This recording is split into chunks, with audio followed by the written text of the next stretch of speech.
हे कर्ज आणि आजारपण आयुष्यपत ह्या सगळ्या गोष्टींनी एवढा वैताग आणलाय ना, कधी ते संपेल आणि कधी आम्ही फ्री होऊ असं झालंय.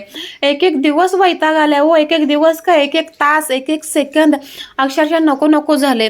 एखादा सण जर जवळ आला म्हटलं ना की डोक्याच्या तारण तारा हालतात की कसं करायचं, काय करायचं, कसं हँडल होईल.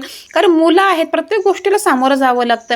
आणि त्यात जर कोणाचा काय कारण बिरण जर असेल तर बोंबलाच, कोणाचं लगीन असेल, कोणाचं कुठलंही कारण असेल ना, असं वाटलं कुठल्या तरी कोपऱ्यात जाऊन बसावं.